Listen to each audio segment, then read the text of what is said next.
Hello বন্ধুরা, welcome to Sutapa's রান্নাঘর। আজ আমি তোমাদের চটপট একটা ব্রেকফাস্ট রেসিপি করে দেখাবো। এটা খুবই চটজলদি হয়ে যায় আর খেতেও অত্যন্ত সুস্বাদু। তাহলে চলো রেসিপিটা স্টার্ট করি। এখানে আমি 2 কাপ আটা দিয়ে এটা বানাচ্ছি। তোমরা চাইলে 1 কাপ আটা 1 কাপ ময়দা দিয়ে বানাতে পারো, বা শুধু ময়দা দিয়েও বানাতে পারো, আবার শুধু আটা দিয়েও বানাতে পারো। তো নিয়ে নিয়েছি 2 কাপ আটা, দিয়ে দিচ্ছি পরিমাণ মতো নুন, দিয়ে দিচ্ছি 2 চামচ গ্রেট করা রসুন, দিয়ে দিচ্ছি ছোট ছোট মুঠো করা 2 মুঠো ধনেপাতা কুচি, দিয়ে দিলাম 1 চামচ চিলি ফ্লেক্স। এবার খুব ভালো করে শুকনো উপকরণগুলো মিশিয়ে নেব, নিয়ে অল্প অল্প করে জল দিয়ে ব্যাটারটা গুলে নেব। এর আগে আমি তোমাদের গার্লিক ব্রেডের রেসিপি দেখিয়েছি, তো আজকে গার্লিক পরোটার রেসিপি করে দেখাচ্ছি। তোমরা অবশ্যই এটা বাড়িতে বানিয়ে দেখবে, আশা করি তোমাদের ভালো লাগবে। এটা শুধুও খেতে পারো, বা এর সাথে টমেটো কেচাপ দিয়েও সার্ভ করতে পারো। তো দেখো, এরকমভাবে অল্প অল্প করে জল দিয়ে আমি গুলে নিয়েছি, একবারে কিন্তু জলটা দেবে না, কনসিস্টেন্সিটা আমি এইরকম রেখেছি। এবার মেল্টেড বাটার দিয়ে দিচ্ছি 2 চামচ।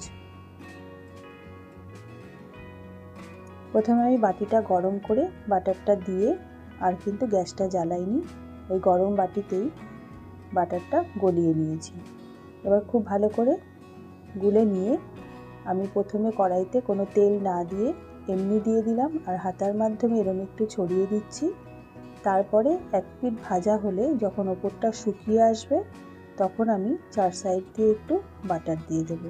তোমরা চাইলে ঘি দিয়েও করতে পারো, বা সাদা তেল দিয়েও করতে পারো। তো এইভাবে গোল করে দিলাম হালকা হাতে। তো দেখো ওপরটা এরকম শুকিয়ে এসছে, তখন আমি সাইড দিয়ে একটু যে মেল্টেড বাটারটা বানিয়ে রেখেছিলাম সেটা একটু দিলাম, আর ওপরে একটু ব্রাশ করে দিলাম। এবার এক পিঠ লাল করে ভাজা হলে আমি উল্টে আরেকটা পিঠও লাল করে ভেজে নেব। তাহলে দেখলে বন্ধুরা কতটা ইজি কিন্তু এটা বানানো, তোমরা দেখে নাও। আর খুব সফট হয়, খুব সাবধানে এটা উল্টাতে হবে। এক পিঠ ভালো করে ভাজা হলেই কিন্তু উল্টাবে। তো খুবই সফট হয়, উল্টাতে গেলে খুবই সাবধানে কাজটা করতে হবে। তো দেখো আমি একটা পিঠ উল্টে দিলাম। তো 2 পিঠই আমি এরকম মিডিয়ামের থেকে একটু কম আছে এটা ভাজছি, একটু সময় নিয়ে ভাজতে হবে। এইভাবে চেপে চেপে লাল লাল করে ভেজে নেব। তো আমি আরেকটা তোমাদের দেখিয়ে দিচ্ছি। তোমরা অবশ্যই বাড়িতে এটা ট্রাই করো, আর আমাকে জানিও কমেন্ট করে তোমাদের কেমন লেগেছে।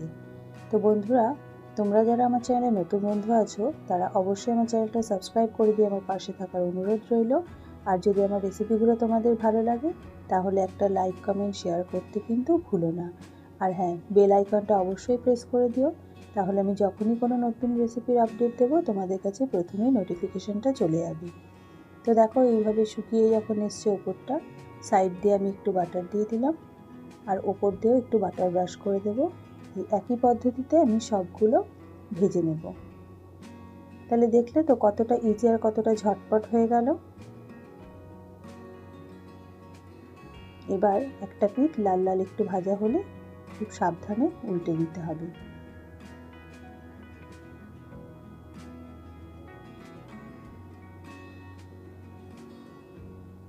এভাবে একটু চেপে চেপে দিতে হবে, যাতে খুব ভালো করে 4 সাইড ভাজা হয়।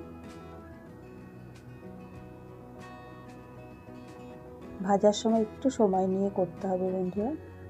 আর এক পিঠ ভালো করে ভাজা হলে এভাবে উল্টে দিলাম। তাহলে আমি তোমাদের দুটো করে দেখিয়ে দিলাম, বাকিগুলো আমি একইভাবে করে নেব। এবার আমি তোমাদের একটা ডিশে নিয়ে দেখাচ্ছি। তো দেখো খুব ভালো করে ভাজা হয়ে গেছে। এবার আমি আরেক পিঠ আবার একটু উল্টে দিলাম। এবার ওই পিঠটা ভাজা হলে নামিয়ে দেব।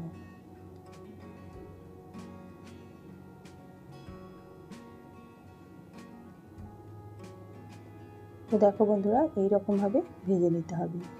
তাহলে আশা করি আমার আজকের ভিডিওটা তোমাদের ভালো লেগেছে। এবার আমি একটুখানি তোমাদের দেখিয়ে দেব কতটা সফট হয়েছে পরোটাটা। তো এইভাবে আমি টমেটো কেচাপ দিয়ে সার্ভ করেছি। এটা কিন্তু শুধু খেতেও ভালো লাগে। তো দেখতেই পাচ্ছ কতটা নরম হয়েছে পরোটাটা, আমি তোমাদের একটু দেখিয়ে দিলাম। তো আশা করি আমার আজকের ভিডিও তোমাদের ভালো লেগেছে। দেখা হবে আগামী পর্বে নতুন একটি রেসিপির সাথে। তোমরা ভালো থেকো, সুস্থ থেকো। ধন্যবাদ।